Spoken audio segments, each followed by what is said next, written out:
Okay, let me introduce myself. I've started using Salesforce about 10 years ago, and I started focusing on building my skills as an admin and as a consultant about 2.5, 3 years ago. I have 7 certifications. The last one I got was Platform Developer 1. But really the most of the time I spend on flows. I mean, I like flows, I like building flows, and I do a lot of flows for clients as well, different use cases. I'm the CEO and the founder of BRD Pro Consulting. It's a consulting firm that I have established. It's a Salesforce registered partner, consulting partner, and I work directly with clients, and also I work in some other contracts with ISVs as a subcontractor. And I like to network with people, and I like to also teach people about new features and functionality on flows. That's why I'm the leader for Salesforce Saturday Jacksonville. And this week I'm invited to Seattle thanks to Kritika. So I shared my links here in the chat panel. So if you'd like to connect, or if you'd like to follow the blog or the YouTube channel, please do so. I have a number of videos out there for different use cases for flows. What I have been trying to do is there's actually not enough material on flows out there, and the ones that are available out there, some of them are quite advanced. Some of them are explaining very difficult applications that people have built, and people will just open those up and start talking about how they built them. The way I'm trying to teach flows is I'm trying to focus on bite-sized little lessons about, let's learn the get element, let's learn the variables, then let's learn the loop, and let's do a simple before say flow and so on, so that people can easily understand how flows work, because it's actually quite broad and complicated. Okay, now we're going to build one flow together, but before we build that one, I wanted to show you one of the brand new features of Winter 21. So we are going to build a before delete flow together. But because it's actually based on another flow, the functionality, the use case makes sense if we use 2 flows together. I've already built one that I'm going to show you and walk you through first. And then on top of that, we are going to build the second one, which is the before delete together.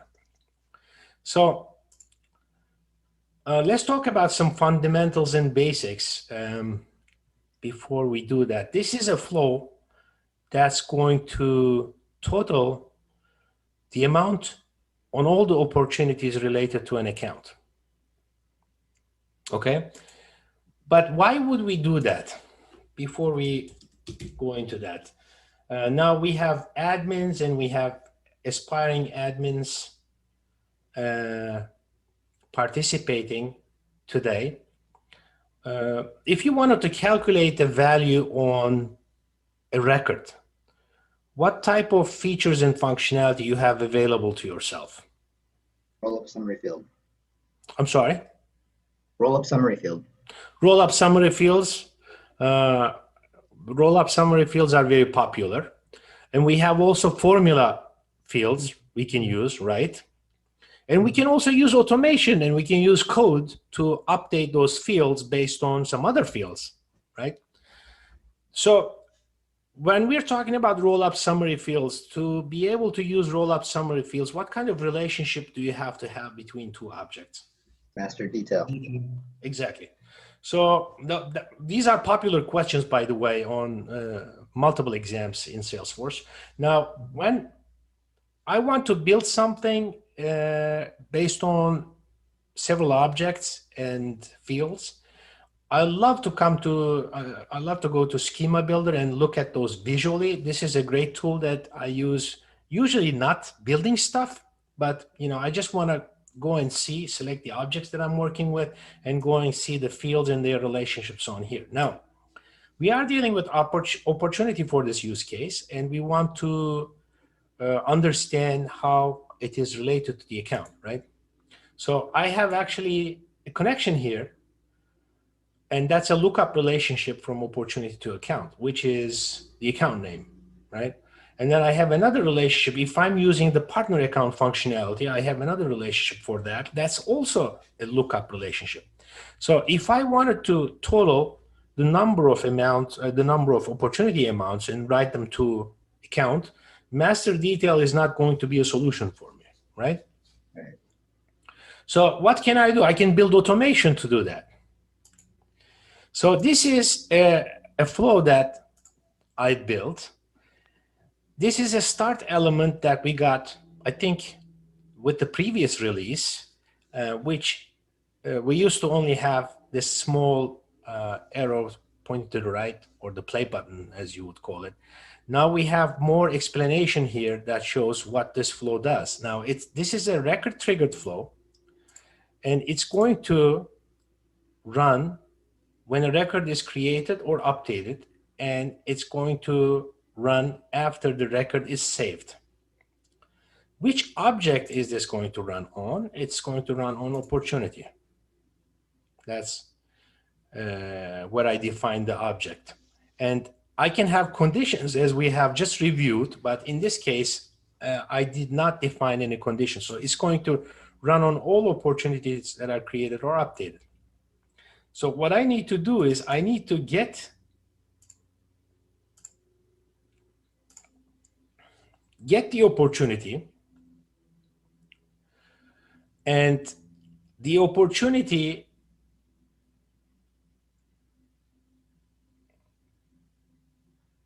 just a moment.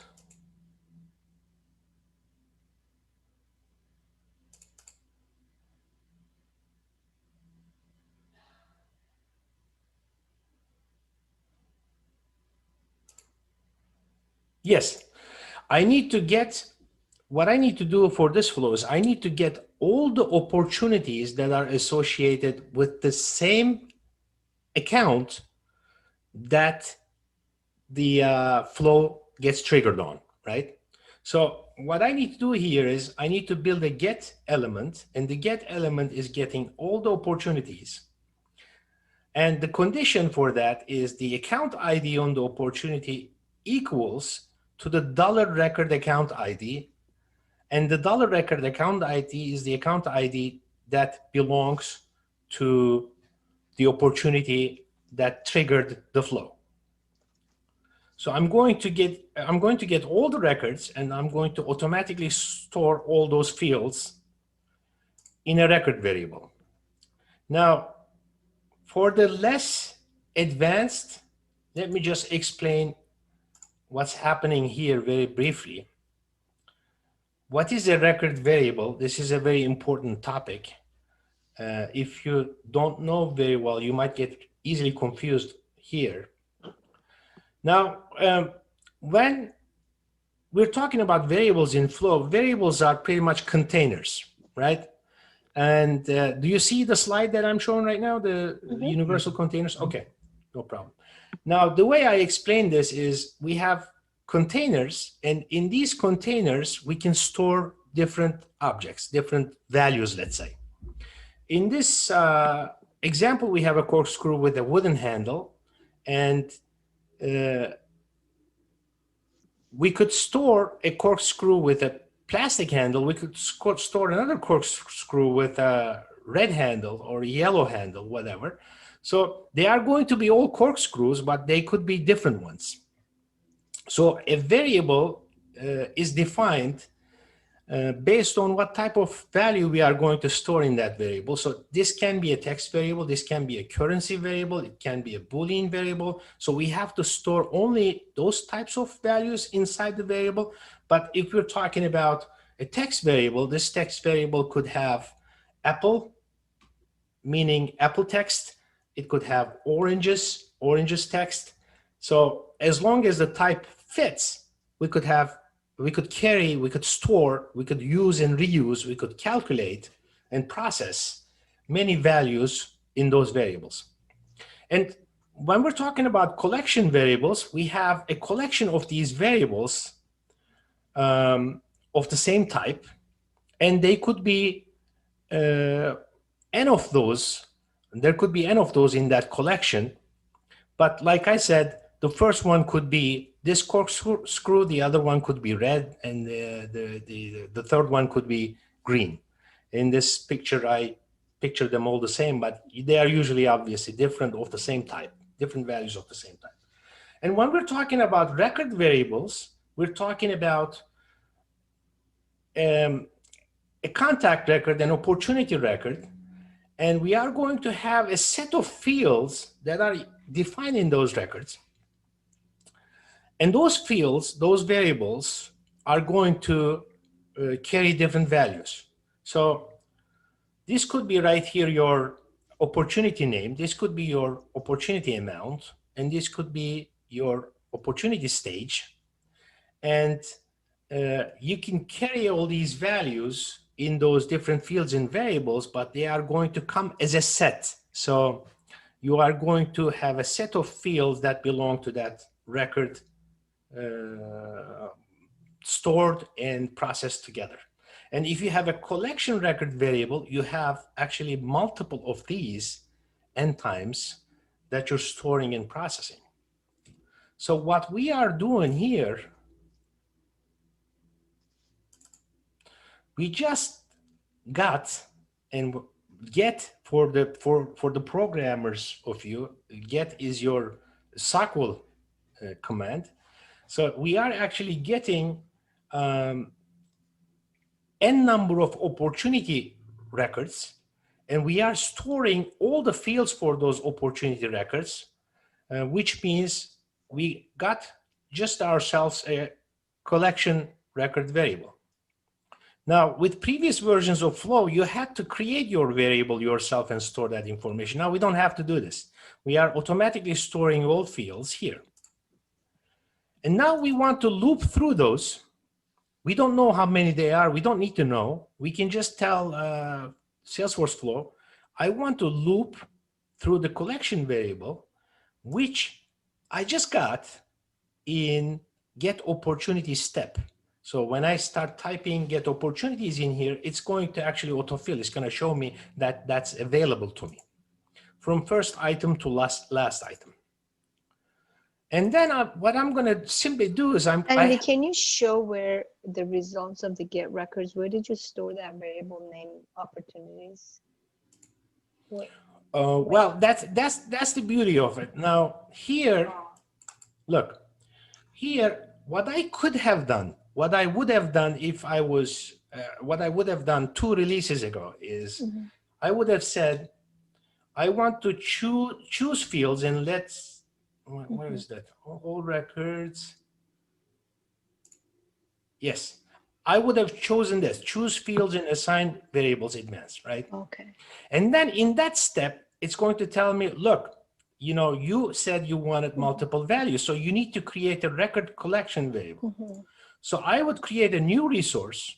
I would go in here and I would say, okay, I need a new variable and it's named this, and then I would say, okay, it's a type record and it's type opportunity, and then I want to allow multiple values. That makes it a collection. So I would have had to do all that stuff, but I don't really have to do that because Salesforce automatically handles that for me now.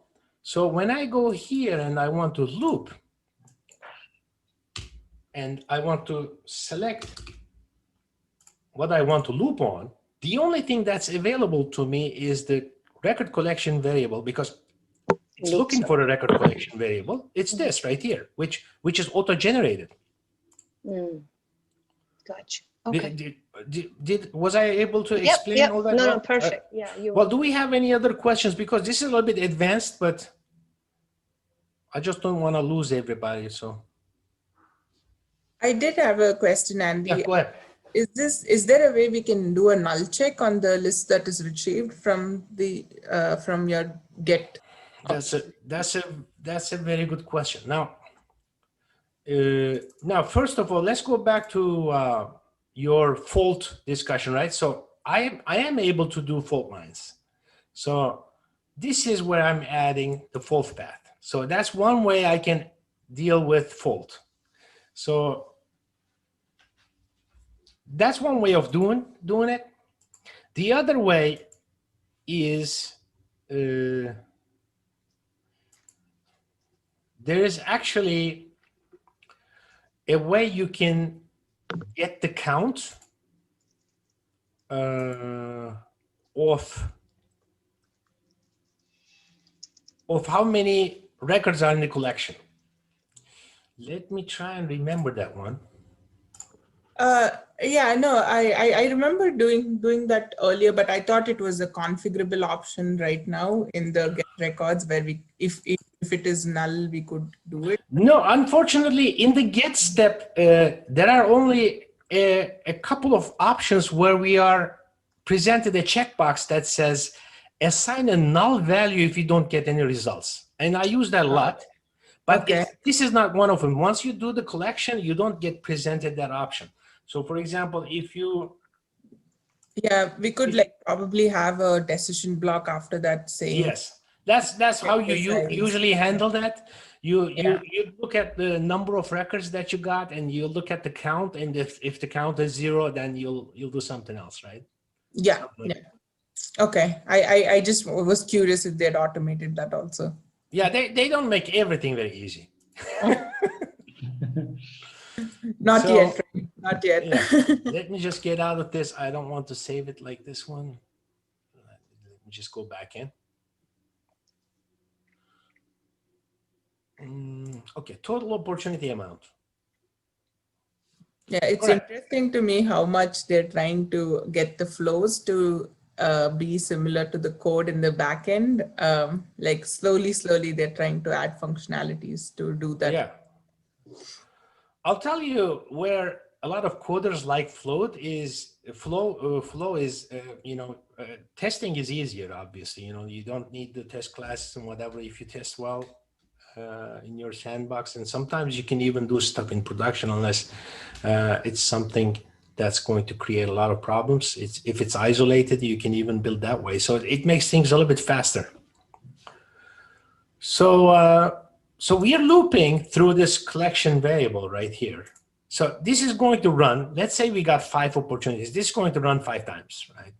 And then what I'm simply doing over here is I have created a variable called total amount of type currency, and Salesforce in the assignment element allows me to add directly instead of saying equals and then creating a formula. I can say, okay, whenever you go through this loop, add the loop opportunities amount to total amount.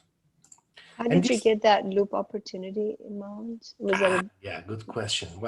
That's my secret. I cannot teach you everything. No, I'm just kidding. All right, here.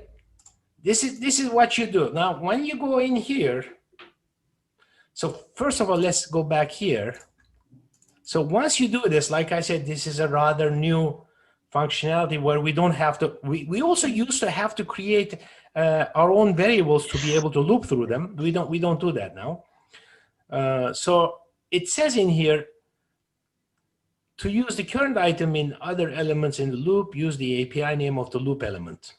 So my loop element is called loop opportunities. So when I go in here and I'm looking for this, I want to start typing loop opportunities. And as soon as I start typing, this is the only thing I'm presented anyway. So once I click on the loop opportunities, it's going to present me all the fields that belong to that opportunity record that I'm on when I'm looping. And I want the amount.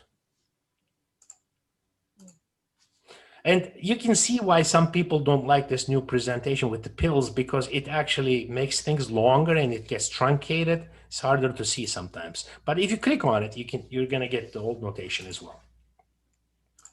And you can also see here in the manager that I have created a total amount variable.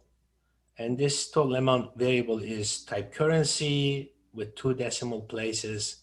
And this is what I'm using to add the amounts together. And look, you can also see where this variable is being used. It'll list all the elements where this variable is being used. That's quite helpful. So I look through this. What I want to do is, the only thing that's left for me to do is I want to update the account, update object record of type account where the field ID equals $record account ID. So again, I want to update the account that belongs to the opportunity record that triggered the flow. And I want to update the description field with the total amount. Done. Okay, so we're done here. So let's test this. Let's see if this flow is active. If you're new with flow, this is something that you are most probably going to get wrong a couple of times before you get disciplined about it. Sometimes you just don't activate your flow and you bang your head against the wall trying to understand why it doesn't run. So you gotta activate it. So it's active. And let's find an account with multiple opportunities here, right? See, I have Stark Industries with multiple opportunities. Now, did I test it on this one? No, actually, I had a completely different use case where I was, again, updating stuff into the description field. So the description field is occupied with a bunch of other information. So what I'm going to do is I'm going to go to the related records of opportunities, and I'm simply going to update one because I have an active flow that checks for edit and save on opportunities. So as soon as I save this one, I can go back to Stark Industries and check the details, and the description shows $1,925,000. So does that amount look more or less okay? We can go back to Stark Industries, view all opportunities. So that's about 1,525 and 1,925. Is that the number we saw? Mhm. Okay, so it worked. Yes. It worked, which is great. But look, before today, yeah, and you know, I used to show this example to people before today. Before today, we did not have a way of dealing with, you know, what happens, for example, if I do this? I delete this one. If I delete this one, what's going to happen with my automation? Nothing, because my automation says, I want to run, oops, this is the wrong one.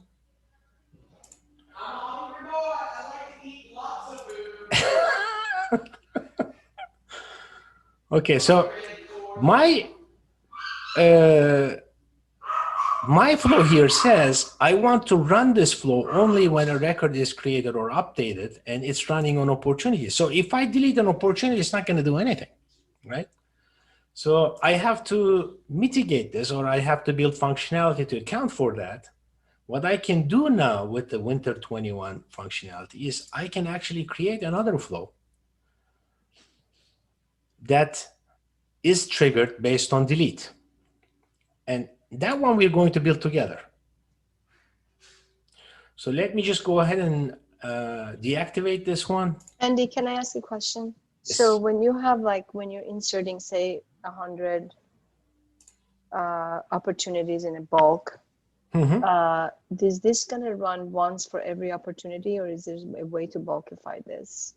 It's going to run once for every opportunity. If you want to stop that, you want to deactivate your automation.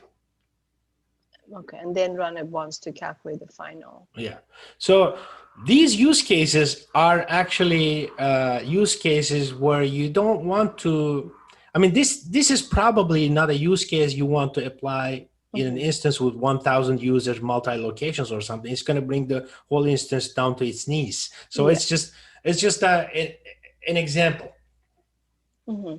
Yeah. But Okay. you want to be always conscious of your governor limits and the speed and performance on your system. So if you're going to build a lot of automation on your what they call, I think, the 5 most popular objects: accounts, contacts, opportunities, leads, and cases, you want to be very careful with those, because those are usually very big in numbers, It also depends on your, obviously your use case, but you want to be very careful with those. But usually it's a common practice if you're loading a lot of information using data loader or some API tools, you want to probably deactivate your automations before you do. Yeah. Okay. Thank you. All right. So I have deactivated my before delete flow over here, and let's go ahead and build one together, right? So what I want to do is I want to do a record triggered flow. Which one do you folks want to use? You want to use auto layout beta or you want to use freeform? I like auto. Even I All like right. the auto. All right, and I'm such a clumsy guy on flows, and I have this detail-oriented guy that I work with. I drive him crazy. So I said, this feature is for you, John. Like, you are going to love it because it doesn't matter whether I'm clumsy or not. Whether I'm not tidy. Okay, now here. So I'm going to run this flow. When a record is deleted, I'm going to choose this one right here, okay? And I'm going to choose the object opportunity. Whenever an opportunity is deleted and there is no condition, I gotta choose none here, save. This is going to run whenever an opportunity is deleted. Well, what we need to do for this one is we need to, again, get all the opportunities.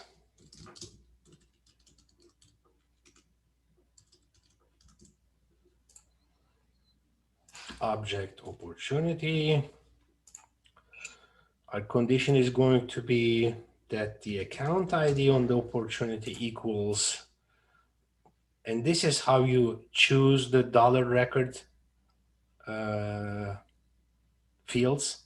You can go here, click on this arrow. You are going to be presented with options. The one thing that I would like to remind you is if you're looking for the account ID on the dollar record, you don't want to go into the account ID with the right arrow over here.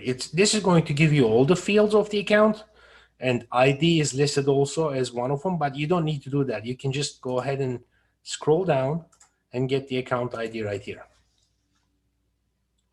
So we don't need to really sort. We want all records, and we want to automatically store all fields.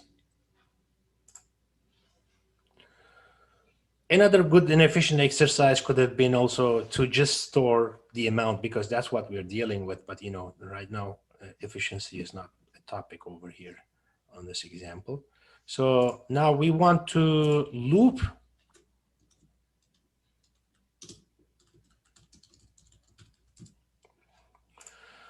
through my opportunities. Just to explain to you what I'm doing right now is I want to generate the total of opportunities that belong to the account. And I am going to deduct the amount of the opportunity that I'm just about to delete from that total. If I don't build the total again, it's not available to me. I didn't really write it to a field to store. It's in a description field. So I need to build the total again. So as soon as I click on this one, that question was asked before, I'm presented only one record collection variable, and that's right here. The sequence doesn't matter to me. This loop, assign,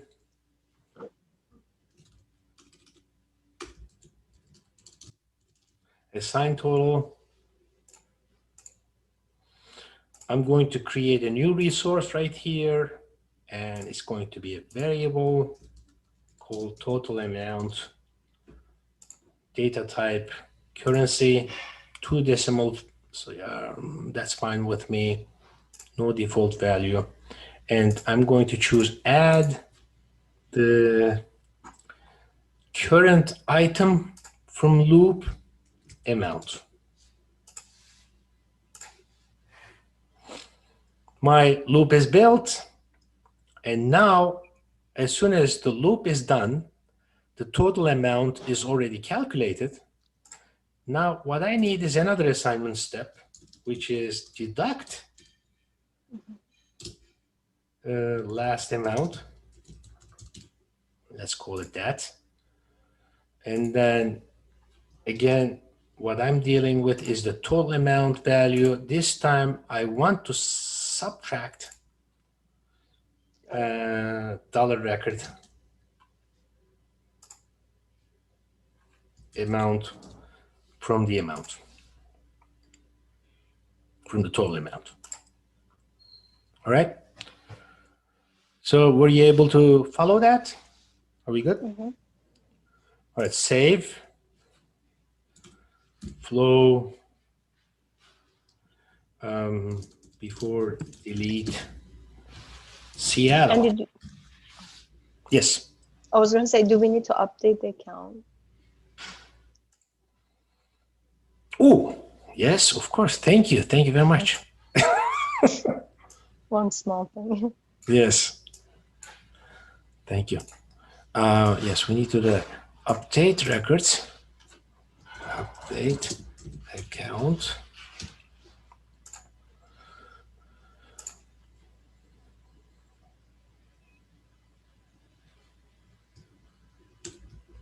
Wait.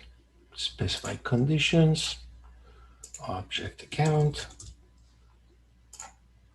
Where ID is record account ID, and the description is going to be passed from total amount. Done. Okay, so let's save this one. Thanks for that correction and reminder. And we didn't get any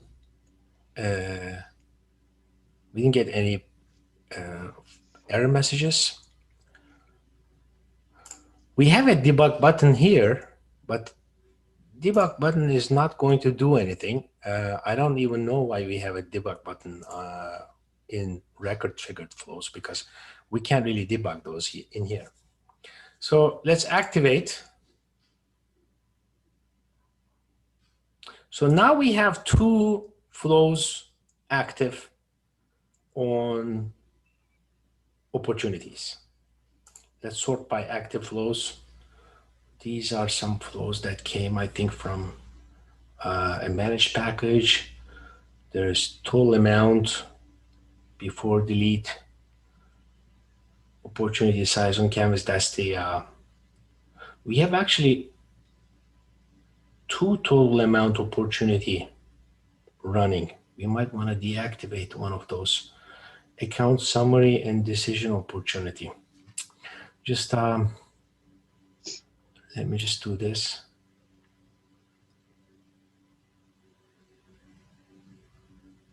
Hold on.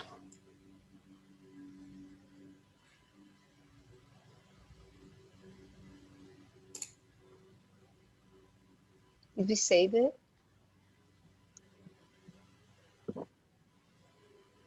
Now, I just want to deactivate this flow. I don't know what it does right now. I don't want to run into issues.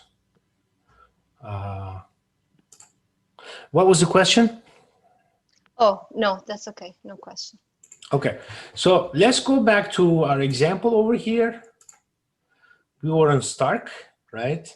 So Stark Industries had 3 opportunities, and the 3 opportunities totaled $1,925,000. So what I'm going to do is I'm going to delete this one, $400,000, and see what that does.